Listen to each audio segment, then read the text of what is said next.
So Russia made a move this week.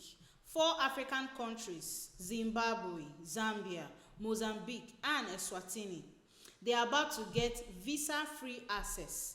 Citizens from these African countries can show up, conduct businesses, build relationships without the paperwork.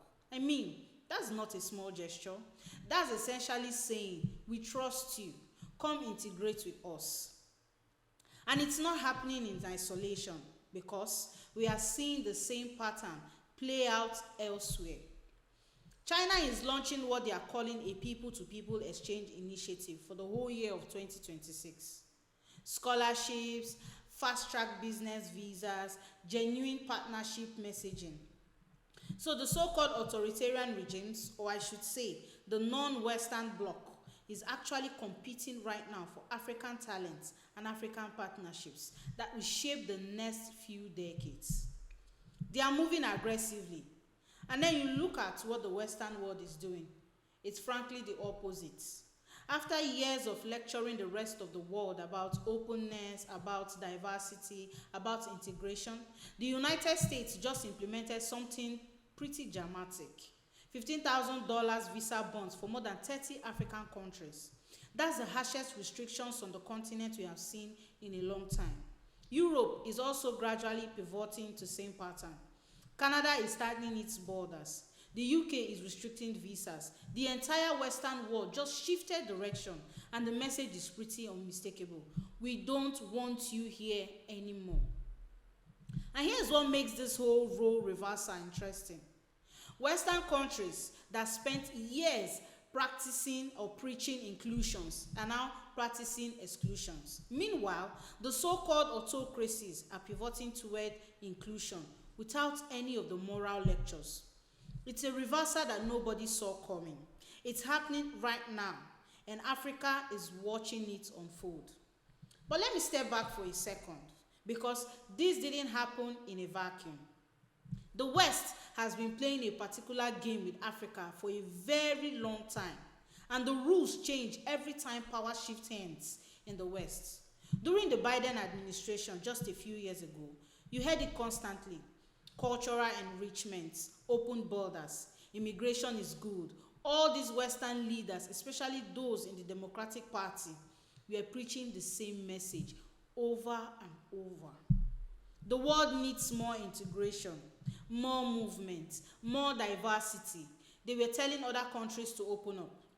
They were saying Europe needs to accept more migrants. They were lecturing basically everyone about humanitarian values and inclusion. It sounded beautiful on paper. It was inspiring, and Africans were listening. I mean, genuinely, there was this sense that maybe the West had finally changed. Maybe they actually saw Africans as human beings instead of problems to solve. Then Trump came to power, and overnight, the script completely flipped. The same country that was preaching about cultural enrichment is now asking Africans to post $15,000 just to apply for a visa. $15,000. And that's just the application fee. There's no guarantee you'll be getting. At the same time, the United States is actively deporting African immigrants. It's implementing what are basically the harshest travel restrictions on the continent in decades. And then watch what happens next, because this is where it gets interesting. American allies, the ones who always follow America's leads, they are tightening their own borders. Canada does it, the UK does it, Europe follows suit. The entire Western Alliance just did a complete 180-degree turn. But here's where something interesting starts to happen. Because for the first time in a long time, Africa actually has leverage. The countries, the West, spent years telling Africans to fear, which is Russia and China. They are the ones opening the doors right now. Russia announces visa-free travel to Zimbabwe, Zambia, Mozambique, and Eswatini. China designates an entire year, 2026, as the China-African Year of People-to-People Exchanges. Fast-track business visas, expanded scholarship programs, genuine partnership messaging. It's not because they suddenly became more humanitarian than the West. No, that's not it. It's because they see an opening. They see that the West just created a vacuum and they are moving to fill it. Their message is pretty direct. While America is pushing you away, we are pulling you in. While America is treating you as security threats, we are treating you as partners. Now, here's something we need to understand.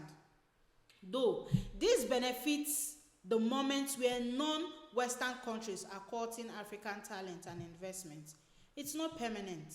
It won't last forever. If anyone's paying attention to American politics, a Democrat will come back to power eventually. Maybe in 4 years, maybe in 8. And when that happens, you know what happens? The pendulum swings the other way.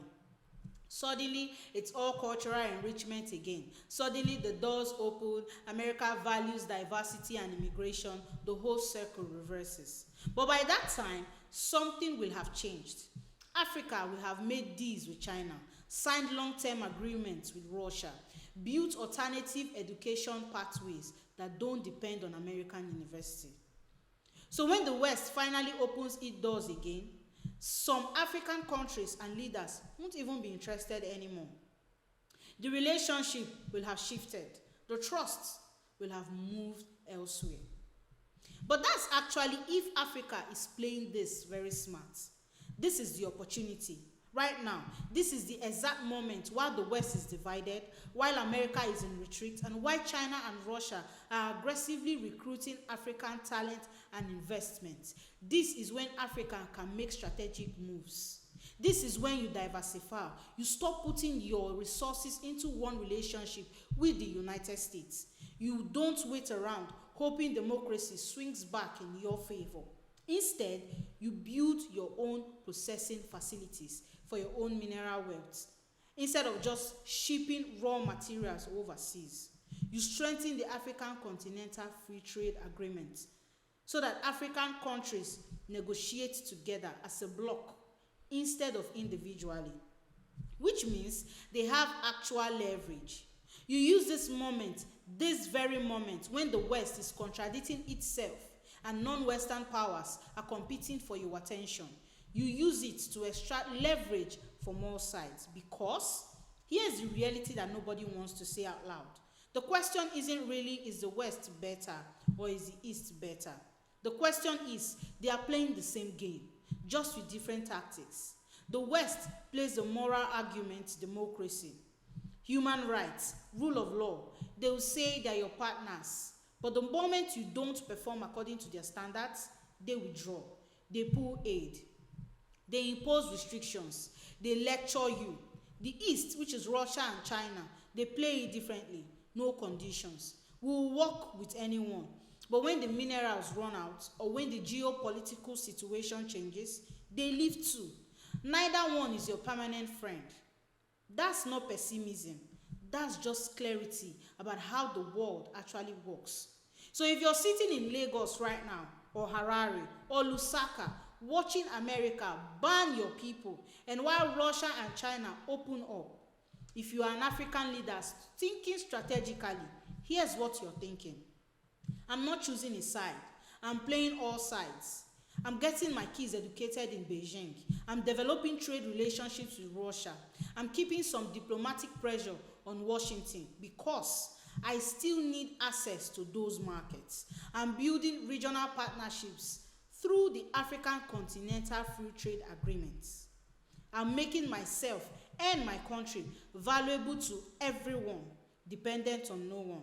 And I'm using this moment, this exact moment when the West is sabotaging itself, to actually build African capacity instead of just exporting African resources.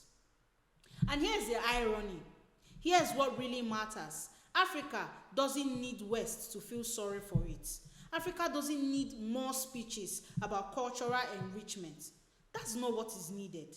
What Africa needs is respect. Respect for African self-determination. Respect for African sovereignty. Respect for African economic interest. And right now, in this strange moment, where the so-called authoritarian countries are showing more respect than democracies, that's a signal.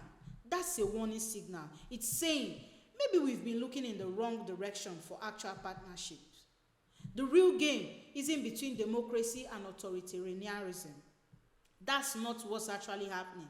The real game is between countries that see Africa as a strategic partner and countries that see Africa as a problem to manage. That's the dividing line. And for the first time, you have some countries treating Africa like the real partners. That's what's changing right now. This is Frontline Africa.